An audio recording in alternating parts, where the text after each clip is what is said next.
Oke, teman-teman sekalian, Assalamualaikum warahmatullahi wabarakatuh. Saya akan jelaskan bagaimana dengan orang yang mengagumi dalam diam. Apa yang harus dia lakukan dan bagaimana Islam memfasilitasi orang yang mengagumi dalam diam. Ini kita bagi dua pembahasannya. Pertama, bagi teman-teman yang belum bisa menikah. Apa yang harus dilakukan kalau teman-teman belum bisa menikah? Pertama, teman-teman sekalian, ta'awuz, berlindung dari godaan setan, ya, berlindung kepada Allah Subhanahu wa taala. Kenapa? Karena biasanya mencintai dalam diam bagi orang yang belum bisa menikah akan berakibat bagi mudahnya dia mendekati zina. Meskipun dia belum zina, tapi bisa jadi memudahkan dia untuk mendekati zina. Misalnya, dia jadi kepo dan lain-lain sebagainya, lalu kemudian menggunakan orang yang dia cintai dalam diam itu sebagai bahan dari syahwat. Sementara syahwat adalah awal dari zina. Yang kedua, ikhtiar perbaiki diri. Ikhtiar perbaiki diri ini, teman-teman sekalian, bisa teman-teman lakukan dengan ilmu, bisa juga dengan menghafal Al-Quran, bisa juga dengan menuntut ilmu syariat, minimal dari belajar tauhid, mencari guru dan lain-lain sebagainya, atau bisa jadi juga dengan menabung dan seterusnya sampai kemudian kemampuan, kebisaan atau perizinan untuk menikah datang dari wali kita, dari keluarga kita, atau dari pertimbangan logis kita bahwa kayaknya sekarang nih waktunya.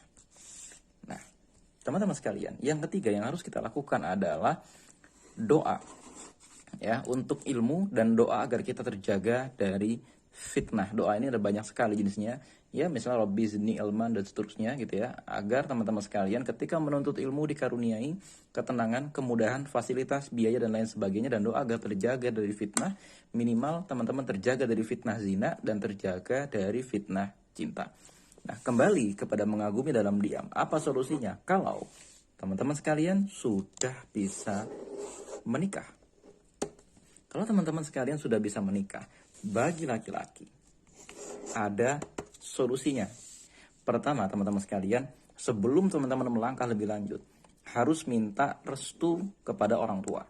Bukan minta restu dalam artian perizinan wali, karena laki-laki tidak memerlukan adanya wali, tapi demi kelancaran sebuah proses agar jangan sampai ketika teman-teman sudah tembak langsung kepada akhwat, teman-teman ternyata belum diizinin sama orang tuanya. Sehingga ketika akhwatnya nanya, kapan bisa nikah? Teman-teman jawabannya nanti minta izin dulu sama orang tua. Ketika balik sama orang tua, ternyata dibilang setahun lagi, 2 tahun lagi, 3 tahun lagi, atau kamu belum punya kerjaan, bla bla bla bla bla bla. Violet. Ya, teman-teman sama aja mempermainkan perempuan. Setelah izin dari orang tua didapatkan, ya, lalu teman-teman sekalian apa yang harus dilakukan? Kontak walinya. Ya, wali dalam hal ini bisa jadi langsung orang tua si akhwat, atau kalau misalnya akhwatnya maunya kontaknya lewat guru ngaji, baik itu kiainya maupun murabinya atau musyrifnya dan seterusnya. Yang penting teman-teman kontak walinya untuk apa? Untuk memproseskannya kepada nikah.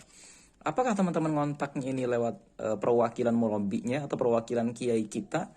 Silakan, tapi yang terpenting teman-teman sekalian, kontak ke walinya dulu. Jangan langsung ke perempuannya. Meskipun bang kan boleh-boleh aja, iya boleh.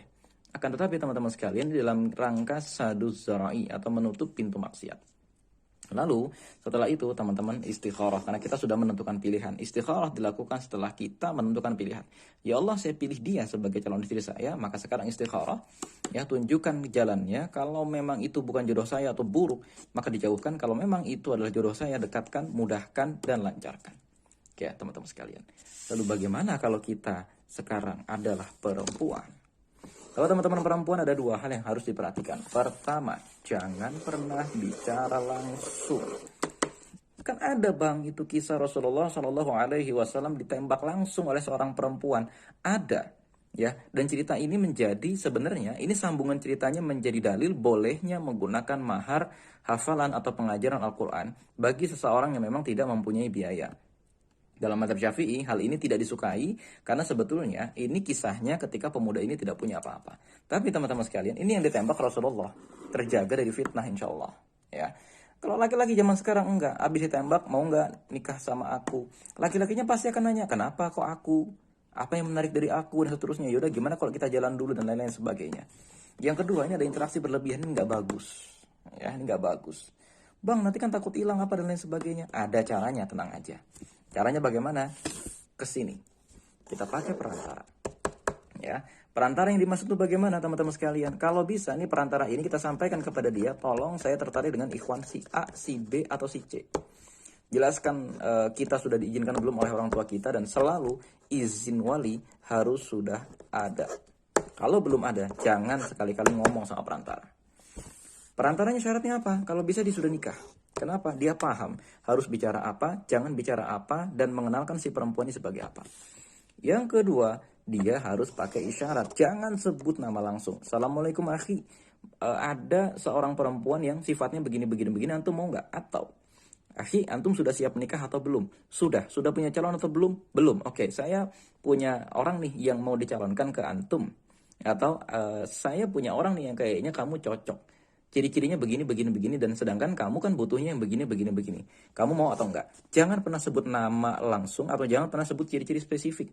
Orangnya si ini, atau misalnya orangnya kuliah di fakultas A, dia berjabatannya sebagai ini, ya itu mah ketebak banget. Sebut aja misalnya dia organisasinya ini, agamanya bagus, orang tuanya orang mana misalnya. Sebut saja misalnya orang tuanya orang Jakarta, orang Bandung, orang Makassar, dan lain sebagainya. Akhwatnya sudah bekerja, dan seterusnya. Pakai isyarat. Kenapa? Karena untuk menghindari, biasanya perempuan ketika udah ketahuan suka sama seseorang, si perempuan ini jadi gampang baper, dan akhirnya kalau bahasa kerennya di zaman sekarang, si perempuan ini merasa determin. Ya, determin, atau si perempuan ini merasa terikat dengan lelaki itu, sehingga lelaki ini jadi mudah sekali mempengaruhi si perempuan ini, lantaran si perempuan ini merasa, aduh, si cowok itu udah tahu lagi gue suka sama dia. Oke. Nah, teman-teman sekalian, ya, materi saya kali ini disponsori ya oleh siapa?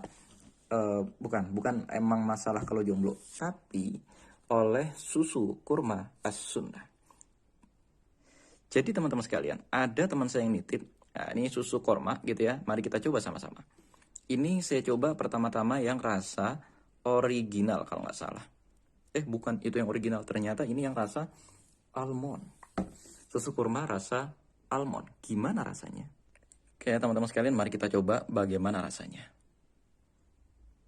Bismillahirrahmanirrahim.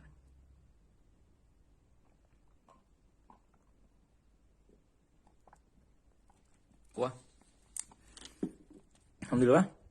Ini rasanya, rasa kormanya balance, nggak terlalu rasa. Kan ada ya kadang-kadang susu korma itu kulit-kulit kormanya bikin seret, ini nggak terasa sama sekali ya teman-teman sekalian. Dan ini rasa susunya dan kormanya tuh ngeblend dengan bagus, sehingga kita tidak merasa ini bukan susu, sekaligus juga tidak merasa ini mah susu campur korma, enggak. Tapi benar-benar ada sebuah rasa baru yang unik. Nah, teman-teman sekalian, selengkapnya ya teman-teman sekalian bisa dilihat nanti di akun Instagramnya Susu Kurma As-Sunnah. Nah, teman-teman sekalian, bagi teman-teman yang mencintai dalam diam, ini solusinya kira-kira. Sambil teman-teman mencintai dalam diam, teman-teman bisa beli Susu Kurma As-Sunnah. Jadi reseller juga bisa kali ya. Assalamualaikum warahmatullahi wabarakatuh.